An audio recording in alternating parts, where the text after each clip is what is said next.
one of these. That one there, the screen. No, that's battery. Yeah, okay, well, here we go.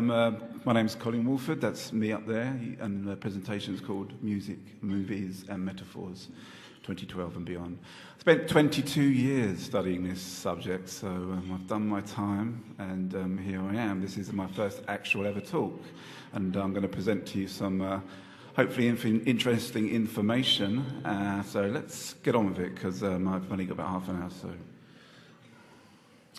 Okay, so this is just basically looking back over my career studying this subject. 1990, I started serious UFO research begins. 1994, I came across something called the Doma Way, which I'll explain about in a few minutes. 1997, I met up with a crop circle researcher called Carol Cochran, and she'd done a presentation, and I'll talk about that a little bit. 1998, I started decoding lyrics in songs and things like that. I'll explain that as well. And 1999, I started decoding, looking into things like Star Wars, Lord of the Rings, and Harry Potter. Okay.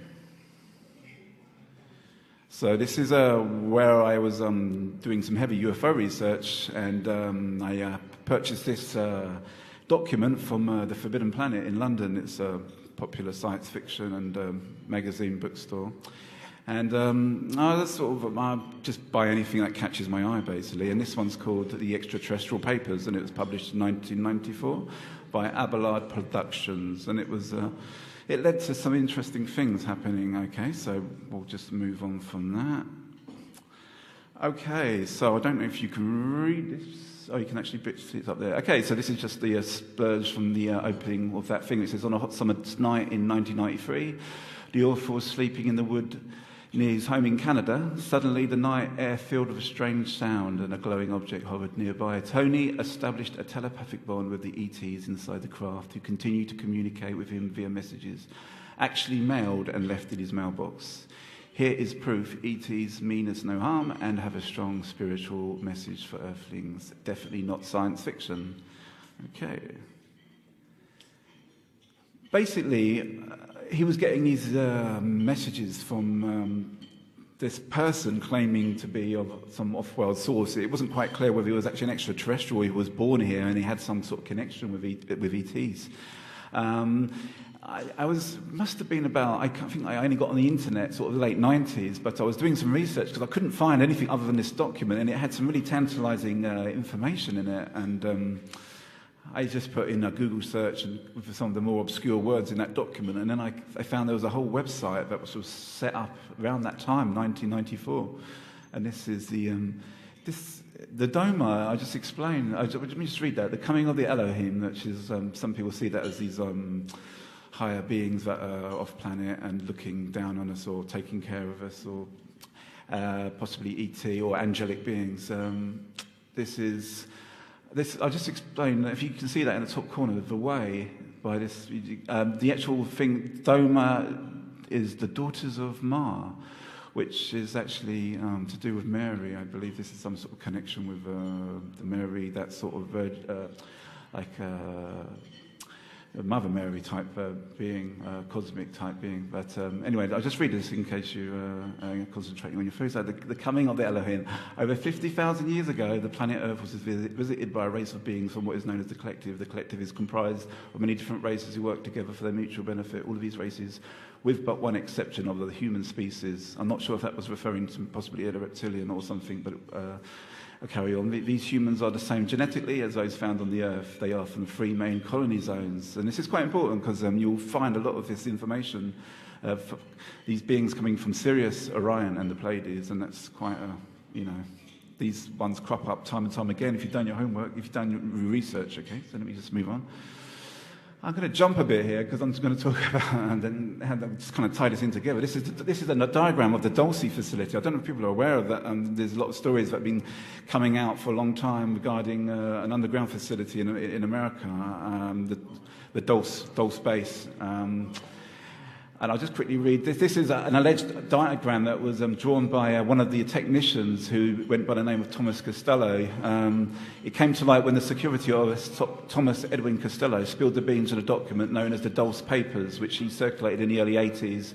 But then the project had been going on for a considerable time. Costello had taken the documents from the Dulce underground facility, and he'd backed them with a videotape and over 30 black and white photographs. He had worked as a security officer at the Dulce base until '79, but by then he had his fill of what was going on in the complex and decided to part company with his secretive employers. But before he left, he stole some documents and removed the security videotape, which showed various views of the underground complex from the base's control center. He made 5 copies of the documents and hid the original copies, were then distributed to UFO community via intermediaries. Basically, what he found was lots of sinister things going on the lower levels, like genetic experiments and things like that. Human body parts found in vats, possibly reptilians' involvement, grey involvement, all sorts of pretty hideous things. So whether you believe that story or not, he went missing shortly after these so-called documents were put in the desert, and he's not been seen. Allegedly, I'm in contact with someone who actually knows him, who lives in Nevada, and she claims that he did die in Costa Rica about 1991 because of an earthquake. But it's just interesting because I just want to make you aware how I'm going to tie this in with some of the things we've just talked about. So this is just looking at the facility. That's some of the horrific things are going on down in the cryogenic storage area, genetic experiments. So the lower you got, the more sort of you had only access to various parts. So that's another picture that was allegedly of that. And I've taken this from a magazine, so these are quite rare pictures. This is actually some other images that were seen at the Dulce facility, and I found it interesting, and I'm presenting it here because it sort of ties in with what I was talking about these 3 star nations, Orion, Pleiades, and the Sirius. Okay. And so this is a sketch of supposedly the Iron Group. I don't know what that means anything to anyone, but it's like a 3D cube with something inside it. I don't know, but this is a sketch here. This one is supposedly, this is all seen at the Dulce facility, the Syrians. This is a triangle, a circle, and a cross. So that's interesting. And then we've got supposedly the Pleiadian symbol. That's like a snake going up a tree, I guess, or with the moon in the corner. The serpent race. So he said, this Thomas said it's about that there were some reptoids native to this planet. The ruling caste of the aliens are reptilian. The beige or white beings are called the Draco. Other reptilian beings are green and some are brown. They were an ancient race on Earth living underground. It may have been one of the draconian beings that tempted Eve in the Garden of Eden. Reptoids rightly consider themselves native Terrans. Perhaps they are the ones we call the fallen angels. Maybe not either way. We are considered the squatters on Earth. So it was kind of interesting because it was tying in with my research, and so I had that information going on, and I was obviously also interested in crop circles. That for me is the best crop circle that's ever appeared. That's 2001, Milk Hill. So I was telling you I met this lady called Carol Cochrane, and she was a crop circle researcher, and it was the day before the death of Princess Diana, 1997, Saturday. Diana died on the Sunday. I went to this conference, and it blew me away, because Carol was able to decode lots of information from crop circles via a form of channeling. It's called lexigrams. So it just happened to be our 15th anniversary of the death of Diana. I think it was yesterday. So I was sort of really blown away by this talk, and then obviously the next day Princess Diana had died. Obviously, I think that was something dodgy going on with the death of Princess Diana. Okay, so just to quickly, I'm just going to go through, because if you want to Google them, you can get the free book that Carol's done. It's called The Sirius Letters, and basically she was able to decode lots of information from crop circles via form. It's called lexigrams, and basically through the site names of the crop circle sites, she was able to decode information through a form of channeling, and this is some of the messages that came out. So I don't know if I've got quite a few of these, so I might just speed through them because I'm aware of my short time. So basically saying we are not alone, and the letters are here in this area. We sent a series. The letters are at all these sites. The answers are in the letters. Read the letters we sent. Learn who we are. We are Syrian. We twirl the wheat. We are the real artists. Okay. And it refers to some of these higher beings, which is like Star Isis, Star Sister, Osiris, Star Brother. They wait near here. Isis, Osiris are with the 9. It is his wish, it is her wish, that the hate that is risen in the earth is laid to rest. So there's some more of these messages, and I'll just quickly... it is their wish that we are well. Isis will restart the will that will bring the renewal. The tone, one note is here. It is in the stones. This area is a star map, an interstellar site. Be aware. Atlantis rises... Eastern states, West Irish Isles. That's really interesting because there's a slide that I'm going to show later. The seas are rising now, be aware. Twisters hit earth, tell all who will listen. Okay, so it carries on and on. There's like no Star Wars, no wars, no Star Wars. Star Wars tilts the earth, warn all the others, liberate Tibet. It is essential. We will assist with a Tibetan liberation. Raise the trees, raise the one tree, breathe sweet air, taste sweet water. Heal the earth, see within to the heart, hear with the inner ear. A wise seer is in there. So just, I'm not going to go through all these, otherwise I'm going to lose my voice. So some more about the Syrians there, and we got more about Atlantis rising, talking about the energies at Stonehenge, into the stones. Yeah, okay, one night. So raise the trees, raise the one tree. Da, da, da. We wish to aid this earth. Will those on this earth allow aid?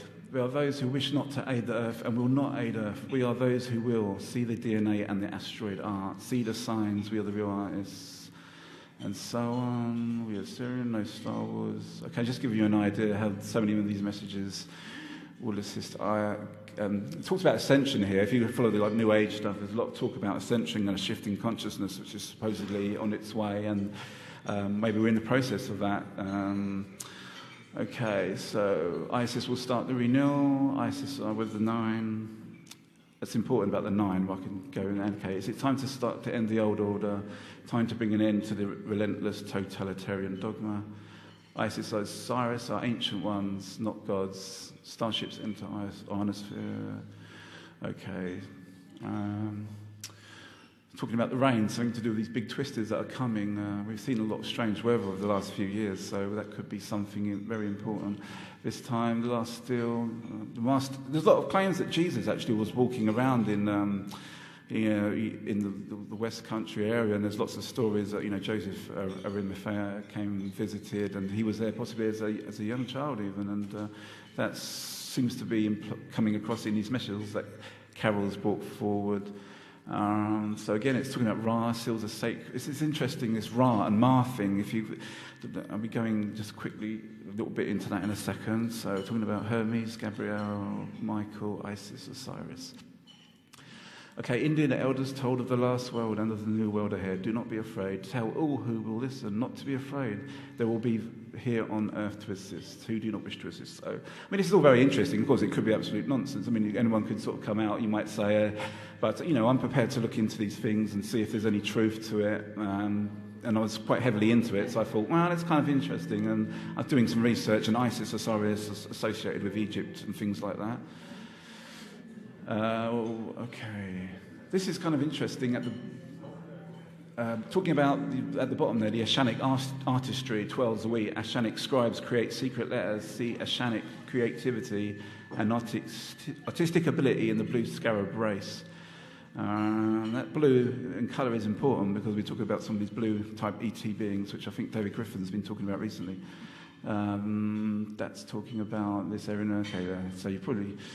Tribes will rise, avert Star Wars, and just a bit at the bottom talking about the alien bases, be aware, US alien test sites, US bases, aliens lease US bases. There's supposed to be a claim that the aliens have done a deal with the American government back in the 1950s. Basically, they were allowing them to abduct people in return for high technology, which they reverse engineered. Okay. This is an interesting picture. This is actually from a CD single from 1998 or so. This is actually Super Fairy Animals. Yeah, this is the single, Northern Lights, Super Fairy Animals. And Michael Green, in his book, Harbinger of the World Change, talks of the rods of power. The solar logos is shown carrying a rod in each hand, one for the initiation of humanity and the other for the Devic world. The sun god at the Tiwanaku in the Andes holds the 2 rods, which are snakes. The three-eyed solar deity found at Tikhonoro Raya in Eastern Europe also carries 2 rods, but these are tridents. Near our home, we have the Long Man of Wilmington in Sussex, who carries 2 rods, and you may have seen that in the Wiltshire countryside. The chalk character with holding 2, and this ties in very much with the research. I actually read this from a book by Michael Green, so this was actually. I had bought the single, and I thought, this is bizarre. This is actually. He's either read the book or he's actually tapping into something through his artwork, and that's a depiction of this I don't know if that's a latitude and longitude on those 2 staff, that two L's, But it seems almost like a sort of aquatic type being or something, possibly a connection with Sirius there, which I sort of went into.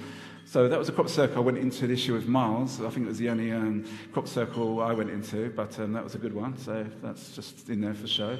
This guy is called Sheldon Idle, and he allegedly has had implants where he gives out channeled information on the subject of the Syrians and the Galactic Federation. Now, a lot of people think that's a load of rubbish, and that could well be the case. But I actually met Sheldon back in Denver at the Galactic Gathering Conference a few years ago now, but found him quite sincere, and I follow his messages. But so just explaining, that's one of the other sources. Another guy, this is a guy who lives in England, actually, Mike Quincy. He's responsible for the Sarlusa information, and Sarlusa is another Syrian being. So there's sort of a connection here with Sirius and what's going on with that subject. So I'm following these messages. I'm just giving you an overview. So I'm now going to go quickly into what a metaphor. What is a metaphor? A metaphor is a figure of speech in which a term or phrase is applied to something to which it is not literally applicable in order to suggest a resemblance. Number two, something used or regarded as being used to represent something else, an emblem or symbol. Okay, so I'm going to talk about Star Wars now, which is one of my favourite films, and I hope everyone's seen Star Wars. If you haven't seen Star Wars, then I don't know, you probably are from another planet if you haven't seen Star Wars. But this is, so I was looking into the idea of metaphors, I'll carry on with this. So the idea was that it was actually representing higher truths in art. So I was finding information in songs, and I was finding stuff encoded into artwork, TV programs, films that had some sort of resemblance to actually what was really happening. So Star Wars for me was actually a real event in terms that there was a galactic history to our history, and that there was battles and stuff like that. So I could see by looking at the films like The Empire Strikes Back, I thought this was, it could be describing a present era where we have the Imperials, the Empire running the planet. We've got like small bands of the rebels sort of making a stand. So that's that. Return of the Jedi, this is talking of, again, I think this could be the return of our ancestors, implying that the truth is coming back.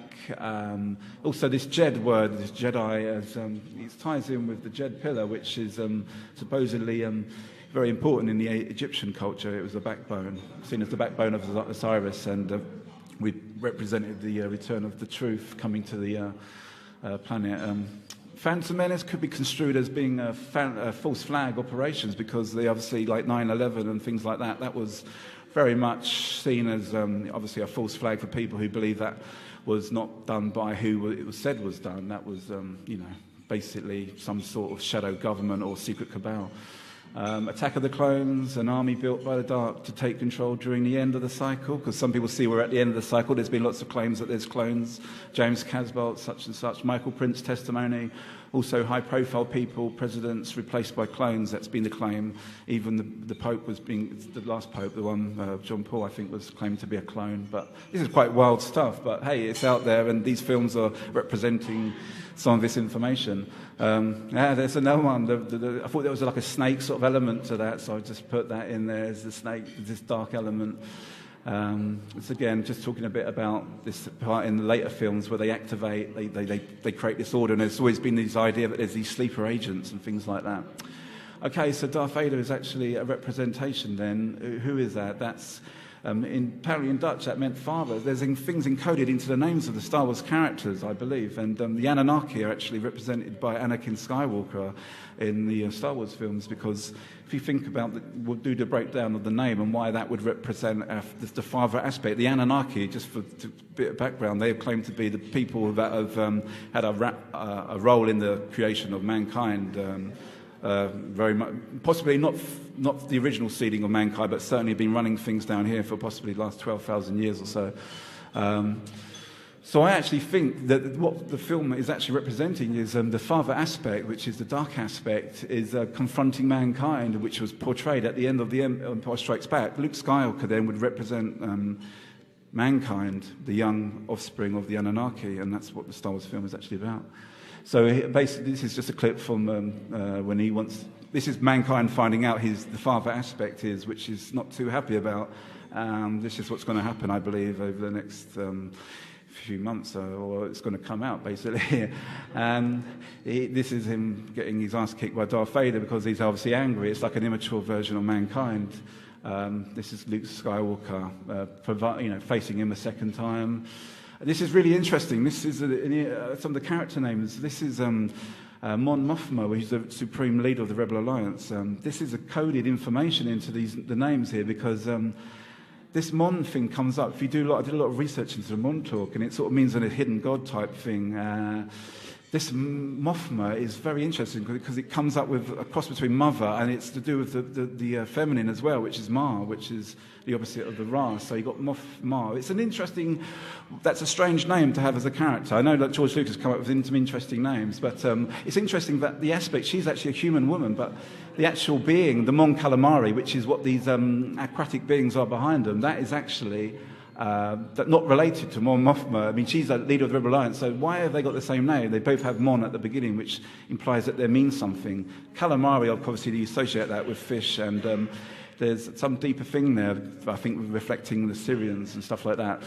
This character at the end also is very important because what I didn't mention was in those original documents, the guy who was giving out the information claimed to be the Mahdi, who was in touch with the guy in Canada who found the information at his... He was having a conversation, and he claimed he was sent by Isis or the moon, this woman. And I kind of thought that was interesting because the first letters of his name were Mahdi, and he was like a speaker on her behalf. And then that's quite a big thing in the Islamic religion. So that's just a picture of. That's me tying up with the Virgin Mary, and that she's actually in charge of the rebellion or the Earth-based projects. Okay, so that's the Mahdi. That's the guy who was responsible for the Doma material earlier on. So, okay, sent by the moon, Isis. Okay, Admiral Akbar. Is this to do with the Nomo? If you've done any research into the Sirius mystery, then you'll know that he talks about Robert Temple. That is the book. And he'll talk about how these aquatic beings had some role to play in the history of mankind.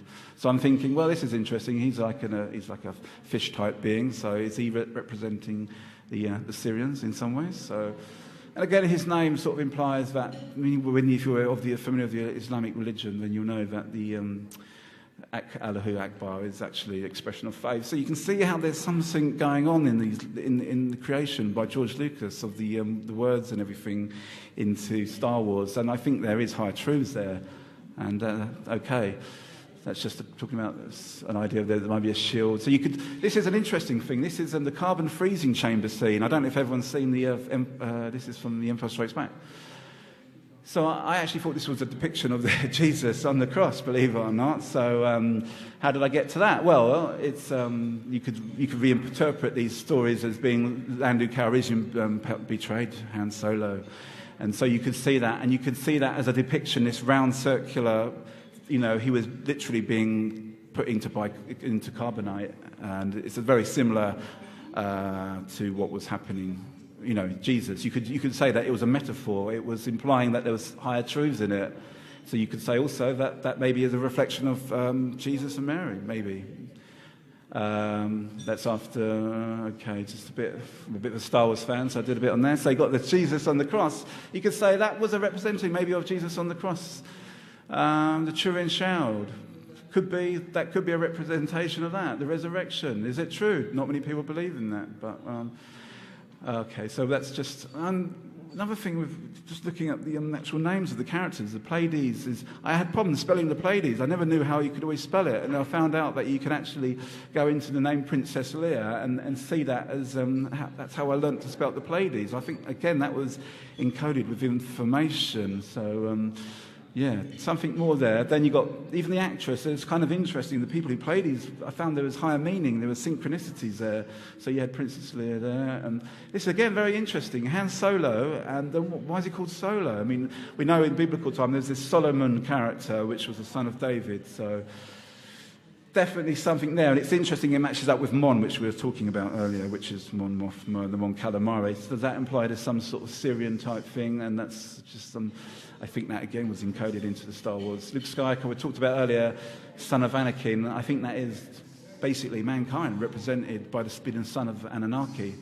So Mark Hamill, again, got the Ma bit in there. I noticed the Ammach sign's got Ma in it. I was looking at it earlier, Am and Ma backwards. It's kind of all interesting. His father was a captain in the Navy. So, he is, again, these people who actually play him are actually interesting. Anakin Skywalker, the Emperor, Darth Sidious. This is a good picture of the Vatican. The high corruption, there's a lot of stories that the actual Vatican is quite corrupt, basically, and he certainly does look a bit like Darth Sidious. So, and I should quickly say, just before I'm going to talk about the... and Sheldon Neidell talks about how the Anunnaki actually have turned to the light as of 1994. So, again, it's another important bit in the film where Darth Vader is actually... he actually throws the Emperor into the pit, which sounds very much like the end of the Bible, where the Satan is thrown into the pit. So that's really the case of mankind having to forgive their people, realizing that we have been lied to, or that our history over the last 12,000 years has been a complete, lie. And obviously people are going to be angry when they find out their true heritage and everything. So that's a happy ending, basically. So that's... I could quickly, again, we're going into some of these other things, like the Jar Jar, which is apparently a Syrian word. So even in the comical characters that no one had any real respect for, there was actually information encoded into the Star Wars films. That's just a bit about Nomo. I'm just going to wrap this up in the next 5 minutes. I'm just going to breeze through it. That's the serious mystery, which I was telling you about. That's a depiction of this Nomo. Another TV series, V. Interesting. We're talking about the Draco. This is a representation in the reptilians. There's a good picture. Human-reptilian hybrids, okay? This is a great film. If you can find it, watch it. You'll be interested. If you're into David Icke and all his material, then that is a film you want to see. Try and track that one down. It's brilliant. And if you read The Transformation of America, again, read that, watch that. Dracula, I believe, is actually a representation of the Draco and all the vampires. Doctor Who, there's a Draconian from Doctor Who. There's a computer game, Draconis from 88. There's a computer game from 87. So I'm just showing you how these names have cropped up over time. Enemy Mine, a film about human and a Draco coexisting together. They learn to coexist, there you go. Jimi Hendrix, what's he got to do with it all? Well, he's a great musician, and I believe he also was a star person. He is arguably the best guitarist in the world. There you go. So he was the book came out called Star Child. This is one of his unpublished songs that he wrote the lyrics for, and maybe I should end on this because I guess I'm running out of time. But this is the story of Jesus. He wrote a story about a song about Jesus, basically, and he said the story of Jesus is so easy to explain. After they crucified him, a woman, she claimed his name. The story of Jesus, the whole Bible knows. He went all across the desert, and in the middle, he found a rose. There should be no questions. There should be no lies. He was married ever happily after. For all the tears we cry. No use in arguing, or the use to the man who moans. When each man falls in battle, his soul it has to roam. Angels of heaven, flying saucers to sun, made Easter Sunday the name of the rising sun. Because there's been claims that there were some UFOs after crucifixion. There were some UFOs. The story is written by so many people who dared to lay down the truth, to so very many who cared, to carry the cross of Jesus and beyond. We will guide the light this time with a woman in our arms. We, as men, can't explain the reason why. The woman's always mentioned at the moment that we die. All we know is God is by our side, and he says the words so easy, yet so hard. And that's the spoken bit by Jimi Hendrix. I wish not to be alone, so I must respect my other heart. The story of Jesus is the story of you and me. No use in feeling lonely. I am the you searching to be free. The story of life is quicker than the wink of an eye. The story of love is a hello and goodbye until we meet again. And I thought that was, very brilliant. So, okay, go with 2 minutes. I'm going to wrap it up there. The Only Planet of Choice, another important book, talks about the Nine. Star Trek, again, another popular TV show. A lot of encoded information about information. Deep Space Nine ties in with the Nine. We've got First Contact. There's a synchronicity here with the Cochrane, which is the guy who was involved in the First Contact, and that, of course, is the surname of Carol Cochrane. I was very much into music. I'm not going to be able to go into this, but I had some strange experiences starting off when I was decoding music, and I was really heavily into it. and I started finding some interesting stuff in songs like Bomb the Bass, and I came across this blue idea that there was blue ETs and things like that. So that's the Blue Man Group. Blue, it's a play on words. A lot of these band names like I Fell, I think this is referring to some sort of fallen. Again, that was a code name for the Return of the Jedi. When they were making it, it was called Blue Harvest. I thought, again, it was an interesting synchronicity. Harry Potter, just going to do this in 2 minutes. Harry Potter, Lord Voldemort, Sirius Black. Why was Sirius Black demonized? Because Sirius is actually one of the star nations that are coming to do the first contact. So that's why he's portrayed as a murderer. So again, this is in the same vein as Star Wars. It's all encoded in there. That's going to come out, and that's going to be, people are going to be trying to work out, there's deeper stuff basically in Harry Potter. Draco, of course, is Draco Malfoy. It ties in with the whole bloodlines of the Illuminati. Another star nation is the Bellatrix star nation, which is not seen as one of the more friendly ones. So that's to do with Orion, and she's not a very nice character. You can pull apart the whole Harry Potter books by things in the play. I talk about the imperialism curse and things like the Cruciatus, which I believe is just another. What's happening is all this is coming out, and for a lot of people, they're either under the spell of imperialism, or they're having to, they're Christian. You could be still, in regret for what happened in those times of Jesus. Harry Pullman, this is the Philip Pullman. This is amazing. This is absolutely up there with the rest of it. You can find the information encoded in these books, which I believe, again, reflects our history. His ancestors apparently came from Lyra star system and Vega star system. The lead woman in this book is called Lyra, and it's all about how they have daemons, which is basically their higher selves. They're actually aspects. I don't know if anyone's actually watched the film or read the books, but it's their soul or higher self is represented by animals and birds and things like that. So basically, it's just talking about the soul and how. There are these dark forces that are trying to separate humans from their souls. It's all very, ties in with what we hear about in other subjects. So it's, it's all out there, and upset a lot of the church people with all this sort of information. Again, Hobbit, Lord of the Rings. Again, it's the same story. I say all these stories are actually the same thing. So Lord of the Rings, One Ring to rule them. Again, it's all these characters, all Darth Vader, whatever. I actually think the Dark are actually planning some sort of cosmic saviour scenario, because they know it's all coming down, and a lot of people are going to be shocked by all this information. Ascension, again, is it true? Who knows? But there's a great book by John King, which is quite rare to get, but it's an idea that there's a shift in consciousness coming. Babylon 5, Michael Straczynski, another amazing TV show, which, again, I believe is encoded information. So I'll just go, because there's so much stuff here. That's a scene with showing Lyndon B. Johnson being sworn in. I think that. So you can see again, there's these metaphors, higher truths in these TV shows. I'll let you just read that if you can, and so you can read that. A telepathic bond with the ETs inside the craft, who continue to communicate with him via messages, actually mailed and left in his mailbox. Here is proof ETs mean us no harm and have a strong spiritual message for Earthlings. Definitely not science fiction. Okay. Basically, he was getting these messages from this person claiming to be of some off-world source. It wasn't quite clear whether he was actually an extraterrestrial. He was born here and he had some sort of connection with ETs.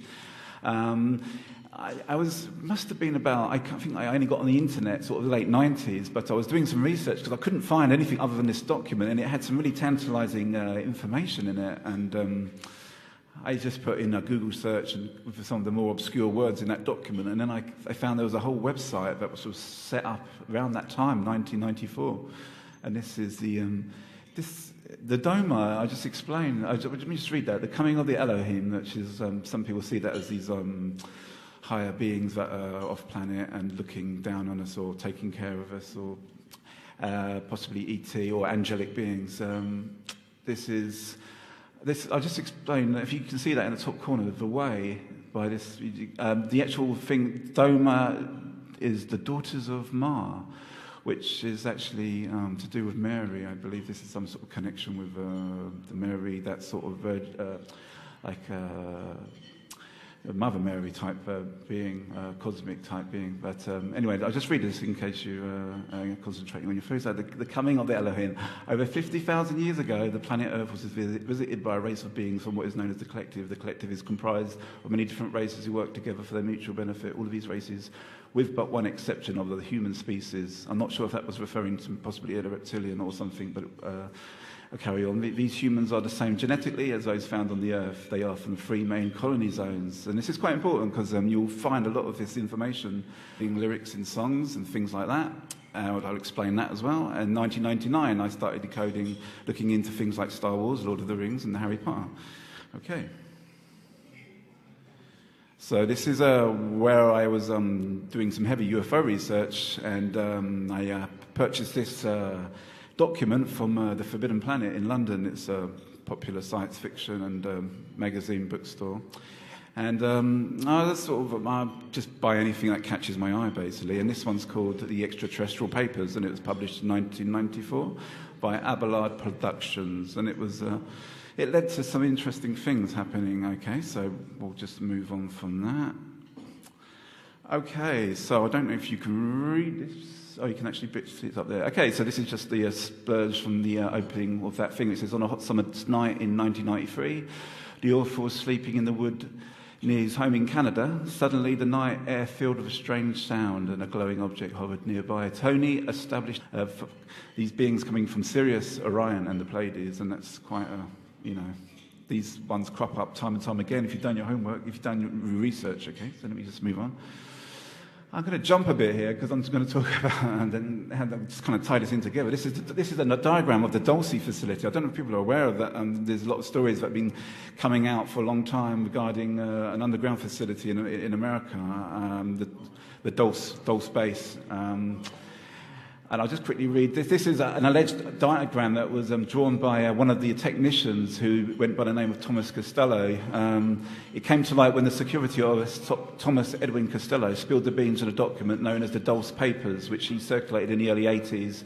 But then the project had been going on for a considerable time. Costello had taken the documents from the Dulce underground facility and he backed them with a videotape and over 30 black and white photographs. He had worked as a security officer at the Dulce base until 1979, but by then he had his fill of what was going on in the complex and decided to... There's one of these, that one there, the screen. No, that's battery. Yeah, okay, well, here we go. My name's Colin Woolford, that's me up there, and the presentation is called Music, Movies and Metaphors, 2012 and beyond. I spent 22 years studying this subject, so I've done my time, and here I am. This is my first actual ever talk, and I'm going to present to you some hopefully interesting information. So let's get on with it, because I've only got about half an hour, so... Okay, so this is just basically looking back over my career studying this subject. 1990, I started serious UFO research begins. 1994, I came across something called the Doma Way, which I'll explain about in a few minutes. 1997, I met up with a crop circle researcher called Carol Cochran, and she'd done a presentation, and I'll talk about that a little bit. 1998, I started decoding